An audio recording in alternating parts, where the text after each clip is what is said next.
1971 সালে এবং 2024 সালে যেরকম দেশ গড়তে ছাত্র জনতা প্রাণ দিয়েছে, তেমন বাংলাদেশ গড়ে তুলতে সবাই একসঙ্গে কাজ করার আহ্বান জানিয়েছেন বিএনপির স্থায়ী কমিটির সদস্য ইকবাল হাসান মাহমুদ টুকু। প্রায় 2 বছর পর দেশে ফিরে হযরত শাহজালাল আন্তর্জাতিক বিমানবন্দরে এমন আহ্বান জানান তিনি। অন্তর্বর্তী সরকারের প্রতি সমর্থন জানিয়ে টুকু বলেন, রাষ্ট্র সংস্কারে বিএনপির দেয়া 31 দফা রূপরেখায় আগামীর বাংলাদেশ গড়তে কাজ করবে সাধারণ মানুষ। পরে সেখান থেকে শহীদ রাষ্ট্রপতি ও বিএনপির প্রতিষ্ঠাতা জিয়াউর রহমানের সমাধিতে শ্রদ্ধা জানান ইকবাল হাসান মাহমুদ টুকু। দীর্ঘ 2 বছর পরবাসী থেকে আজকে দেশে আসছি।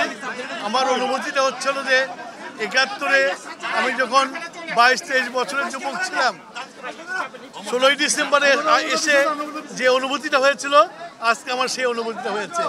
আজকে বাংলাদেশ স্বৈরাচার খুনি মুক্ত বাংলাদেশ। আজকে মুক্ত বাংলাদেশে মুক্ত হওয়া নিতে পারবে। আমরা নির্বাচন চাই এবং নির্বাচনের সেদিন আমাদের বৈঠক করেছে, এটা বলে আসছে মহাসচিবরা, ওইটাই আমাদের বক্তব্য।